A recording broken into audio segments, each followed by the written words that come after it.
मराठा आंदोलक मनोज जरांगे पाटील यांनी काही कुणबी जात पडताळणी आणि प्रमाणपत्र रद्द होत असल्याचा मुद्दा उपस्थित करत राज्य सरकारवर नाराजी व्यक्त केली होती। या पार्श्वभूमीवर मंत्री उदय सामंत यांनी मनोज जरांगेंना आणि मराठा समाजाला आश्वासन दिले। उपमुख्यमंत्री एकनाथ शिंदे विखे पाटील यांच्याशी चर्चा करेन, वेळ पडली तर मुख्यमंत्री देवेंद्र फडणवीस यांच्याशीही चर्चा करून योग्य मार्ग काढू असा शब्द उदय सामंत यांनी दिलाय। की मनोज जरांगे पाटील साहेबांच्या आंदोलनाच्या नंतर जी काही दाखले देण्याची प्रक्रिया सुरू होती ती सुरू आहे, परंतु त्याच्यामध्ये जर काही शंका निर्माण झाली असेल तर त्या समितीवर मी देखील आहे आणि समितीचे अध्यक्ष विखे पाटील साहेब आहेत। ते विखे पाटील साहेबांची मी आताच चर्चा करेन, आवश्यकता भासली तर माननीय एकनाथ शिंदे साहेबांची चर्चा करेन, देवेंद्रजी फडणवीस साहेबांची चर्चा करेन आणि याच्यातनं आम्ही अपेक्षित असलेला मार्ग काढू। जात वैधता प्रमाणपत्र मिळालेलं नाही आहे, त्यांना कास्ट सर्टिफिकेट मिळालं पण ती व्हॅलिड नाही झालं। मी तेच सांगितलं, तेच मी सांगितलं की कास्ट सर्टिफिकेट मिळाल्यानंतर जात वैधता प्रमाणपत्र जे पाहिजे ते मिळालेलं नाही अशी शंका जर मनोजदादांची असेल किंवा तसं काही झालं असेल तर त्या संदर्भात मी स्वतः समितीचा सदस्य आहे।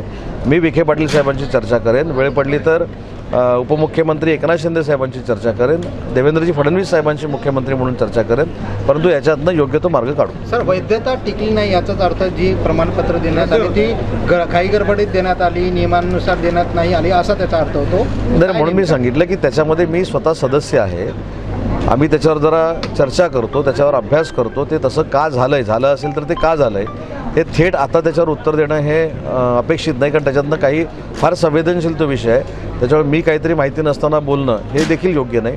मी या सगळ्या प्रकरणाची चौकशी करतो, त्याच्यातनं माहिती घेतो, विखे पाटील साहेबांशी बोलतो आणि मुख्यमंत्री आणि उपमुख्यमंत्र्यांशी देखील बोलतो। सर, नाशिकच्या एकूण उत्पन्नामध्ये MIDCचा वाटा 43% आहे, तर इथल्या उद्योजकांनी असं सांगितलं आहे की मागच्या कित्येक काळापासून आम्ही चांगल्या रस्त्यांची मागणी करतोय, मुंबई नाशिक खराब रस्ता, नाशिक इंटरनल खराब, MIDC खराब, तर आम्ही गुजरातमध्ये स्थलांतरित व्हावं का?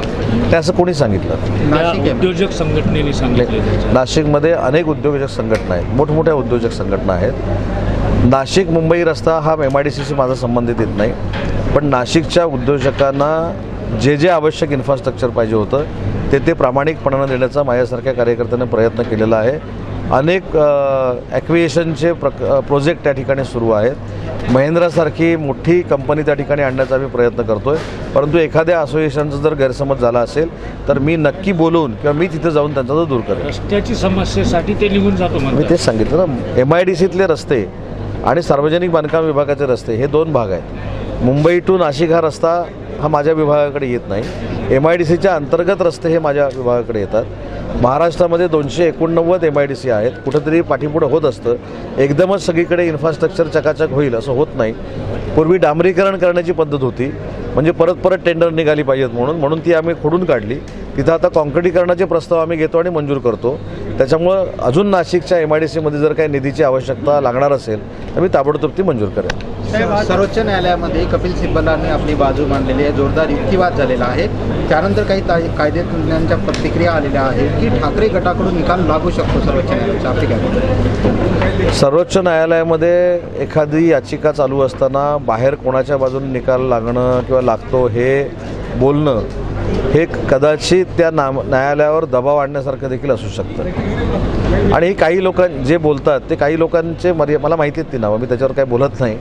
ते वारंवार आमच्या बाजूनं निकाल लागणार नाही, आमच्या बाजूनं निकाल लागणार नाही हे सांगणारे तज्ज्ञ यांची यादीच माझ्याकडे आहे, त्याच्याबद्दल मला अजिबात बोलायचं नाही। पण मी कायदा आणि लोकशाही मानणार आहे।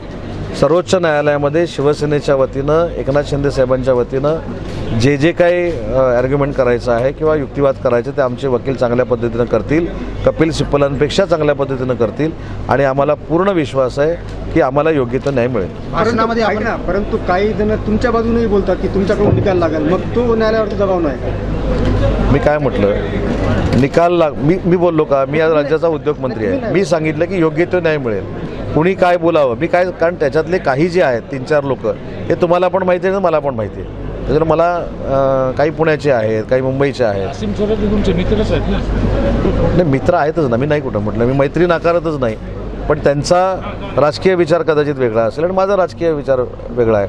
परंतु ते माझी मैत्री मी कधीच कोणाबद्दलची नाकारली नाही, परंतु आमचे विचार वेगवेगळे असल्यामुळं ते त्यांच्या पद्धतीने विचार मांडतात, मी माझ्या पद्धतीने विचार मांडतो. तर आपण भाषणात म्हणाला होता ते वाक्याचा खुलासा पत्रकार परिषदेत करतो, नेमका कोणाला टोमला? मी 2 मिनिटात सगळेच खुलासे करतो. आज नांदेडमध्ये अजून जे आपल्याला अपेक्षित असलेले मी जे निर्णय घेतले ते मुद्दा मी आपल्याला सांगतो.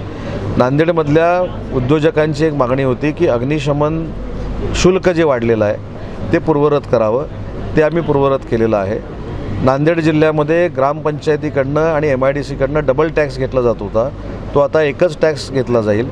मराठी भाषेची बैठक जी घेतली त्याच्यामधनं एक अतिशय महत्त्वाचा निर्णय मराठी भाषेसाठी आम्ही नांदेडमध्ये घेतो आहे, तो म्हणजे हिंदू हृदय सम्राट बाळासाहेब ठाकरे नांदेड जिल्हा विकास केंद्र, मराठी भाषा विकास केंद्र हे काढण्याचा आम्ही निर्णय घेतला आहे. आणि मराठी भाषेचा स्वतंत्र विभाग हा जिल्हाधिकारी कार्यालयामध्ये आम्ही सुरू करतो आहे. आम्ही त्याला स्वतंत्र अधिकाऱ्यांची यंत्रणा देतो आहे. त्याचं कुठचंही बर्डन हे जिल्हाधिकारी कार्यालयावर नसणार आहे. जिल्हाधिकाऱ्यांना या कामातनं थोडं रिलीफ मिळावं म्हणून आम्ही हा महाराष्ट्राच्या प्रत्येक जिल्ह्यामध्ये निर्णय घेतला आहे. आमचे आता 36 मराठी भाषा अधिकारी हे प्रत्येक जिल्ह्यामध्ये पुढच्या महिन्यापासून असतील आणि त्यांचं कार्यालय जिल्हाधिकारी कार्यालयात असेल. नांदेडकरांसाठी जिव्हाळ्याचा विषय आहे, हेली प्लांटचं स्टेटस काय? नाही, मी सांगितलं ना, हेली सकाळी पण सांगितलं नाही, ते होऊन गेली जिव्हाळ्याचे बातमी. प्रश्न म्हणताय नाही, नांदेडकर. जिव्हाळ्याचे प्रश्न म्हणजे कसे आहेत की मी त्यावेळी पण सांगितलं होतं, ज्यावेळी आलो होतो त्यावेळी, की तो प्रकल्प तुमच्याकडनंच मला कळला होता, त्याचा मी अभ्यास केलेला नव्हता. तसं आज परत सांगतो की पुन्हा एकदा त्याचा मी अभ्यास करतो आणि पुन्हा इथे आल्यानंतर राज्यसभा खासदारांचं मीच प्रश्न विचारला होता तुम्हाला. मॅच्युअर होतं का? म्हणजे त्यावेळी राज्यसभा खासदारांचं statement- कोण आणि मी हेच उत्तर दिलं होतं की मला अजून ते माहिती नाही आहे. अधिवेशन झालं साहेब, लेट मी क्लिअर.